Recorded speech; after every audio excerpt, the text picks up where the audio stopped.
नमस्कार, मी शिवम देसाई. आपलं स्वागत आहे SBN मराठीमध्ये. आज आपण आलेलो आहोत सांगली मिरज कुपवाड महानगरपालिकेच्या वार्ड क्रमांक 4 मध्ये आणि आजचा आपला स्पेशल कार्यक्रम आहे प्रभागातील समस्या. काही नागरिक आपल्या सोबत आहेत जे त्या प्रभागात राहतात आणि मागील 5 वर्षात म्हणण्यापेक्षा मागील 9 वर्षात काय प्रभागात समस्या आणि काय विकास कामं झालेली आहेत हे नागरिकांकडे आपण आता समजून घेणार आहोत. तर चला मग नागरिकांकडे. मी संतोष माने, दिंडीवेद ब्राह्मणपुरी मिरज. मी या प्रभागातला नागरिक आहे.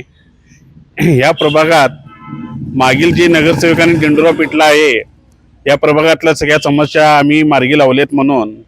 तर ॲक्च्युली या प्रभागातल्या कोणत्याच समस्या मार्गी लागलेल्या नाही आहेत. या प्रभागातली मेन समस्या आहे ड्रेनेज योजना, जी मला वाटते 40-50 वर्षापूर्वीची ड्रेनेज योजना आहे. त्या ड्रेनेज योजनेला ज्या चिनी मातीच्या पाईपी आहेत त्या सगळ्या जीर्ण झालेल्या आहेत आणि त्या पाईपीमुळं आत्ताचे ड्रेनेज लाईन सगळी वारंवार तुंबायला लागलेला आहे. त्यामुळे ह्या भरपूर मोठ्या समस्या आहेत. त्यानंतर दुसरी समस्या आहे पाणी पुरवठा. अमृत योजना इथं आणली 130 कोटी रुपये खर्चून, जेणेकरून नागरिकांचा, प्रभागांचा, शहराचा सगळा फायदा व्हावा म्हणून. त्यानं कोणता फायदा झाला? शहराचा फायदा झाला नाही, नागरिकांचा फायदा झाला नाही, फक्त फायदा झाला तो पुढाऱ्यांचा फायदा झाला.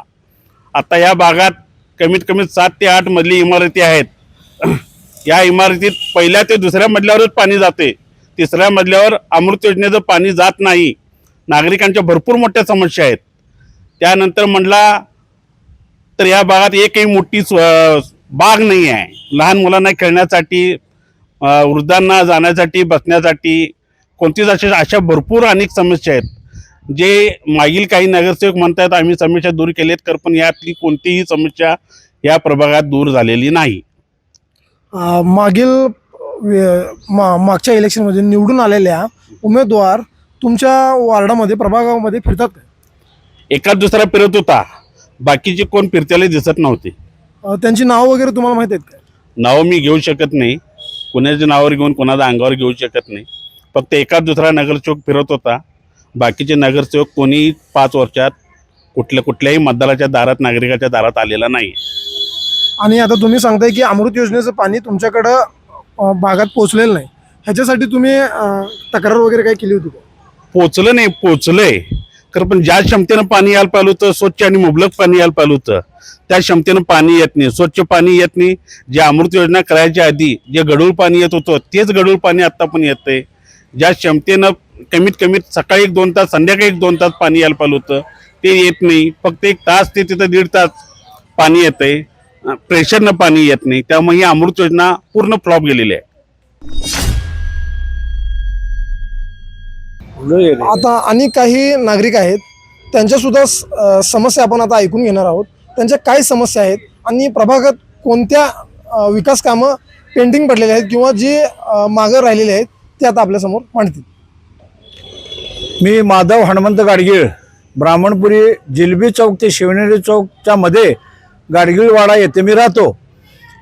माझ्या लहानपणा जन्मापासूनच मी या मिरजेत राहतो. मागच्या वर्षी काही नेत्यांच्या भूल थापांना बळी पडून काही लोकांनी जे अकार्यक्षम आहेत त्या लोकांना निवडून दिलं. त्यामुळे वार्डातल्या समस्या आहेत तशाच राहिलेल्या आहेत. उदाहरणार्थ पाणी योजना असेल, अमृत योजना म्हणून जी योजना केली त्याच्या अगोदर पहिल्यांदा सकाळी आणि संध्याकाळी पाणी येत होतं.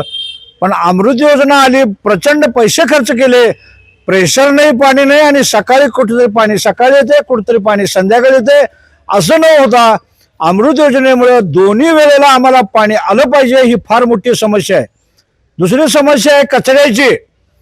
एक नगरसेवक सोडता बाकीचे नगरसेवक फिरकत सुद्धा नाहीत. आणि नगरसेवकांचं काम काय हो? आम्ही त्यांच्या घरी जाऊन सांगायचं नाही तुम्ही माझा कचरा उचला. नगरसेवकांनी सकाळी आपापलं उठून कचऱ्यामध्ये, वार्डामध्ये फेरी मारून कुठं कचरा पडलाय, कुठे ड्रेनेज तुंबले, कुठल्या लाईट गेल्यात, ह्या सगळ्यांची समस्या काय आहे ते बघून त्या समस्याची निर्वाहण करण्याचं काम नगरसेवकांचं आहे. ते गेल्या 7 वर्षात झालेलं नाही. या मागील 2 वर्षात रस्त्यांची वाढवण एवढी झालेली आहे की आता उंबरे खाली आणि रस्ते वर झालेत. त्यामुळं काय झालंय, ड्रेनेजची उंची वाढवली.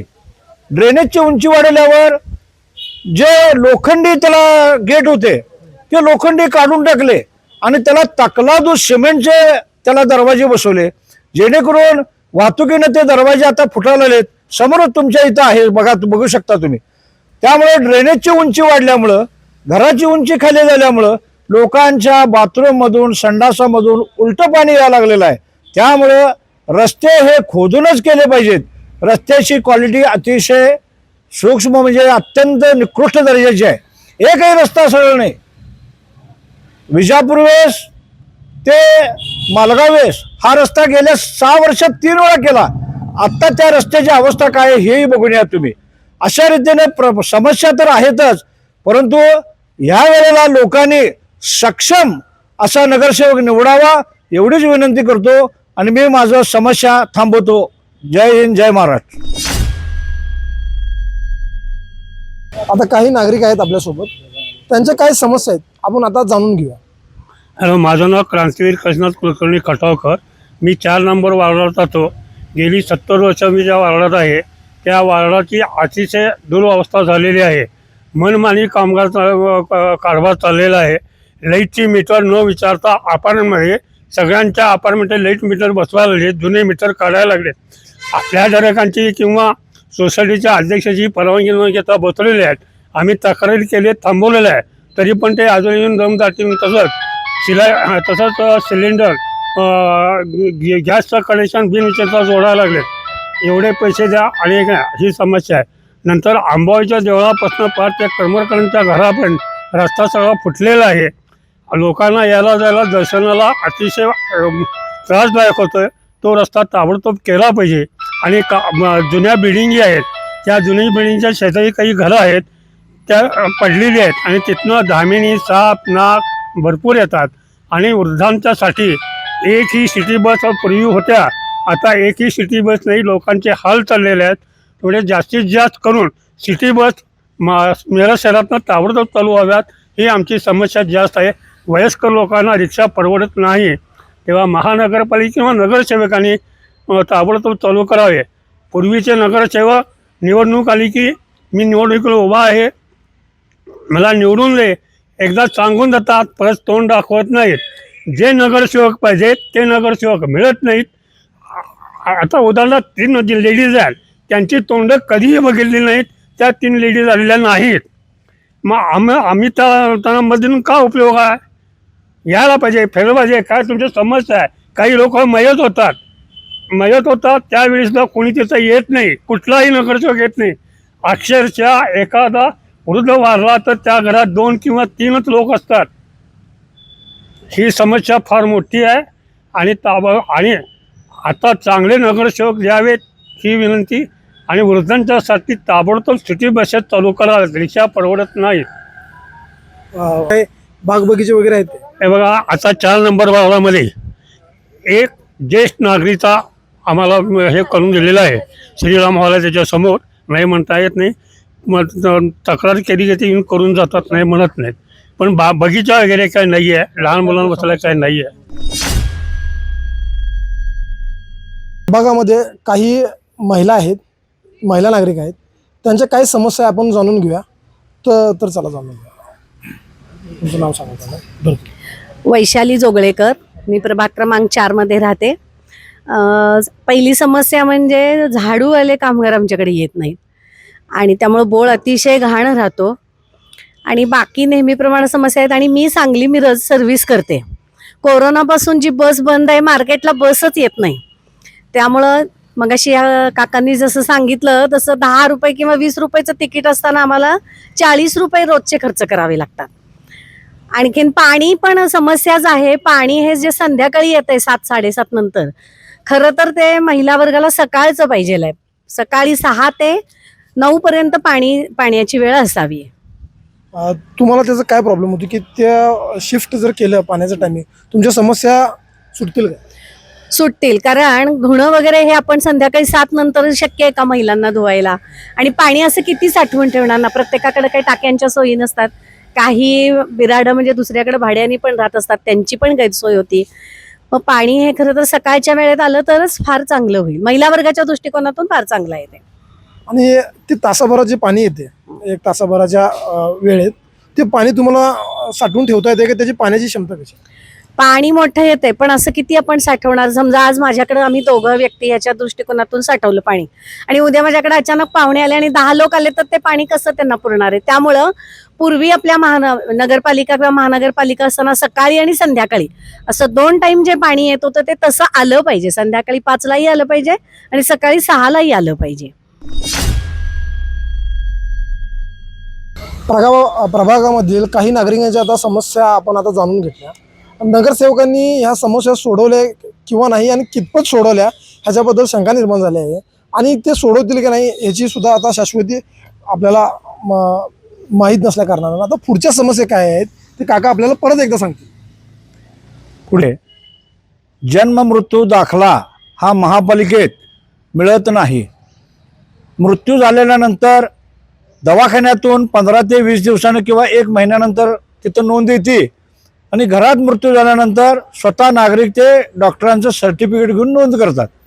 परंतु तिथं एवढा सावळा गोंधळ आहे की 2-2 महिने 3-3 महिने झाले तरीसुद्धा जन्माचे आणि मृत्यूचे दाखले अजिबात मिळत नाहीत. त्याबद्दल नगरसेवकाने काहीही प्रयत्न केलेले नाहीत.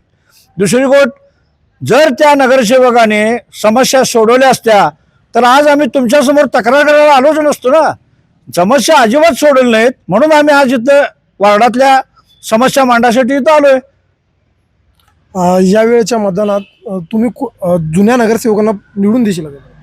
जुन्या नगरसेवकांना आम्ही काय निवडून देणार नाही, परंतु नागरिकांना मी आवाहन करतो की कुणाच्या एकाच्या दबावाखाली जर कुणाला तिकीट वाटप करत असतील तर त्याला झुगारून तुम्ही जो सक्षम वार्डामध्ये सकाळ संध्याकाळ फिरणारा, लोकांच्या जन्म मृत्यूच्या घरी जाणारा, लोकांच्या अडीअडचणीला मदत करणारा रस्त्यावरचा कार्यकर्ता जो आहे त्याला तुम्ही प्रचंड भरघोस मताने निवडून द्यावा अशी मी वार्डातल्या नागरिकांना विनंती करतो. गेल्या 7 वर्षात फक्त घोषणा केल्या या नगरसेवकाने, आणि ई बस सेवा चालू करतो असं दरवर्षी वारंवार सांगतात, परंतु अजूनही ई बस सेवा चालू नाही. 50 बस मंजूर झाल्या, 100 बस मंजूर झाल्या. अहो 10 तरी आणा की बस पहिला इथं, मग चालू तरी करा पहिला. महिलांना दिंडीवेसमधून, पाटलावदावरून आणि मार्केटमधून सांगलीला जायला आपल्याकडनं बसेसच नाही आहेत. त्याबद्दल नगरसेवकाने हा प्रयत्न करायला पाहिजे होता ई बस सेवेसाठी, आणि तो त्यांनी केला नाही. ही फार मोठी समस्या आहे. त्यामुळे नागरिकांना 10 ते 20 रुपयाच्या ऐवजी 40-50 रुपये मोजावे लागतात. याचा गांभीर्याने विचार करावा. ही फार मोठी समस्या या आपल्या प्रभागामध्ये टोटल मिरजेमध्ये झालेली आहे. आम्ही मिरज शहर परिवर्तन समितीच्या वतीने वारंवार मागणी केली होती आयुक्त साहेबांना की शहरातील आणि जेणेकरून आमच्या प्रभाग क्रमांक 4 मधील जे अरुंद रस्ते आहेत ते रुंद करावेत, व जी होणारी ती नागरिकांची जी होणारी वाहतूक समस्या आहे ती देखील दूर करावीत. त्याचबरोबर प्रभागात भरपूर कुत्र्यांचा समस्या निर्माण झालेल्या आहेत, जे आता लहान मुलांच्यावर, वृद्धांवर जाता येता हल्ले करायला लागलेले आहेत. त्यांच्यावरही कारवाई करावी अशी आम्ही मिरज शहर परिवर्तन समिती व येथील नागरिक म्हणून मागणी करत आहे. आता जो हा 4 नंबर वॉर्ड आहे ना, हा शहराच्या मध्यवर्ती वॉर्ड आहे, आणि इथल्या काही समस्या थोड्या वेगळ्या आहेत. म्हणजे कसं आहे, या वॉर्डातले जे रस्ते आहेत ना अरुंद आहेत, आणि पार्किंगची समस्या खूप मोठ्या प्रमाणात होते. त्याबद्दल आता त्यांच्याबद्दल विचार. रस्ते अरुंद आहेत तर आहेत. काही लोकांनी अपार्टमेंटमध्ये पार्किंगमध्ये गाड्या आपल्या न लावता बाहेरच लावलेल्या असतात. त्या निदान 1 दिवस नसतात, मला वाटते कमीत कमी महिनाभर गाड्या त्या जागेवर आहेत तशा असतात. कोणी कुणाची इथं भरपूर जर बघितला तर क्वचितच अपार्टमेंटमध्ये पार्किंगची व्यवस्था आहे, नाहीतर कुठल्याही अपार्टमेंटमध्ये इथं पार्किंगची व्यवस्था नाही आहे. त्यामुळे सगळ्या ज्या आपल्या 4 चाक्या असतात त्या सगळ्या रस्त्यावर येतात, आणि त्याच्यामुळे नागरिकांना त्याचा त्रास होतो. मागच्या वेळी नगरपालिकेने जी मोहीम राबवली होती, जे वाहन नादुरुस्त होते किंवा खूप दिवसापासून रस्त्यावर पडीक होते, ती सर्व वाहनं महानगरपालिकेनं स्वतःच्या ताब्यात घेतलेली. अशा प्रकारची कोणती मोहीम महानगरपालिकेनं राबवावी असे तुम्हाला वाटतं? आम्ही मिरज शहर परिवर्तन समितीच्या वतीने मिरज शहर वाहतूक पोलीस प्रशासनाला आम्ही अशी मागणी केली होती निवेदनाद्वारे की ज्या काही मिरजेतल्या रस्त्यावरनी बंद स्थितीत गाड्या आहेत त्या आपल्या क्रेनद्वारे उचलून नेऊन त्यांच्यावर कारवाई करावी. तर पण ते फक्त आम्ही निवेदन दिलं फक्त, आणि त्याच्यावर कोणतीही कारवाई झालेलं आम्हाला आज ताकात दिसलेलं नाही. प्रभागातील काही सुज्ञ नागरिक आज आपल्यासोबत आहेत. प्रभागातील काही समस्या आणि प्रभाग कसा विकसित झाला पाहिजे आणि एक आदर्श प्रभाग कसा असावा ह्याच्याबद्दल ते आपल्याबरोबर बोलणार आहेत. तर चला. नमस्कार, मी सचिन सदाशिव पिसे, वार्ड नंबर 4मध्ये मी राहतो.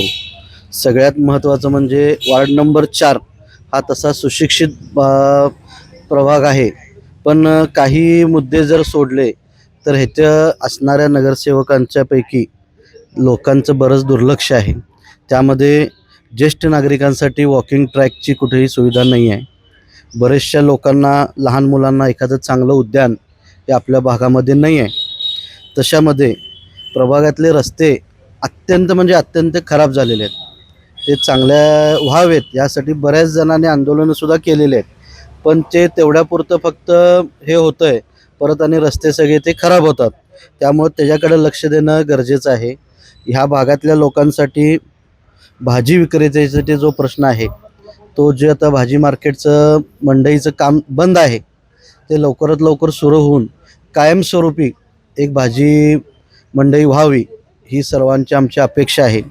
त्याप्रमाणे एखादं विरंगुळा केंद्र किंवा अभ्यासिका जर ह्या प्रभागामध्ये झाली तर सर्वांना याचा लाभ घेता येईल व ह्या प्रभागातील लोकांना ते निश्चित आवडेल. आपल्या प्रभागामध्ये सर्वच भागामध्ये भटक्या कुत्र्यांचं फार मोठ्या प्रमाणामध्ये सगळीकडे सुळसुळाट झालेलं आहे व शाळकरी मुलांना, महिलांच्या अंगावरती कुत्रे धावून जाणे हे प्रकार फार वाढलेले आहेत. आणि वेळोवेळी डॉग व्हॅनला फोन करूनसुद्धा डॉग व्हॅन येत नाही व जरी डॉग व्हॅन आली तरी त्यावेळेला कुत्री सापडत नाहीत. त्यामुळं पुढे कुठं तर अघटित प्रकार होऊ नये यासाठी महापालिकेनं तात्काळ त्याच्यामध्ये लक्ष घालून ते पूर्तता करावी, नाहीतर मग भटकी कुत्रे सर्व पकडून महापालिकेच्या दारामध्ये सोडले जातील. नगरसेवक जो आहे, विजनमधला नगरसेवक जो आहे तो सर्वसाधारण सर्वांच्या संपर्कात राहणारा व कुठेही भेटेल तिथं हाक मारले तरी थांबणारा असावा. एखादं त्याचं भेटण्यासाठी कार्यालय असावं व प्रत्येकाच्या कामासाठी रात्रंदिवस हजर असणारा असा असावा.